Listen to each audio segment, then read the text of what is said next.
അപ്പൊ എല്ലാവർക്കും ചെടിയൊക്കെ കിട്ടിയല്ലോ അല്ലേ? എല്ലാവരും വീട്ടിലോട്ട് സുരക്ഷിതമായിട്ട് കൊണ്ടുപോവുക.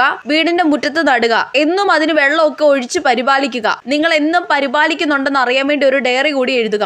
എല്ലാ ദിവസവും ഞാൻ എല്ലാവരുടെയും ഡയറി പരിശോധിക്കുന്നതായിരിക്കും കേട്ടോ. ശരി ടീച്ചറെ. ഇന്ന് അതിരാവിലെ തന്നെ ഞാൻ ഉറക്കം എഴുന്നേറ്റു. ആദ്യം പോയത് എന്റെ പ്രിയപ്പെട്ട ചെടിയുടെ അടുത്തേക്കാണ്. അവനെ നോക്കി ഒന്ന് പുഞ്ചിരിച്ച ശേഷം ഞാൻ വേഗം പോയി അവന് വെള്ളം ഒഴിച്ചു. എന്റെ വീട്ടിലെ ജിംറൂട്ട പൂച്ച അവനെ നോട്ടമിട്ടതായി എനിക്ക് തോന്നിയിരുന്നു. അതൊന്നും വകവയ്ക്കാതെ ഞാൻ വൈകുന്നേരവും അവനെ പരിപാലിച്ചു. ഡയറി എഴുതുമ്പോൾ കുറച്ച് സാഹിത്യമൊക്കെ വേണം. ഇന്ന് ചെടി കൊണ്ടുവന്ന് രണ്ടാമത്തെ ദിവസമാണ് കേട്ടോ. ചെറിയ ചെറിയ കുഞ്ഞി ഇലകൾ തളിർത്ത് വരുന്നത് എന്റെ ശ്രദ്ധയിൽപ്പെട്ടു. ഞാൻ എന്റെ ചെടിക്കുട്ടന് ഒരു പേരും കൂടി ഇട്ടുട്ടോ, കിങ്ങണിക്കുട്ടൻ.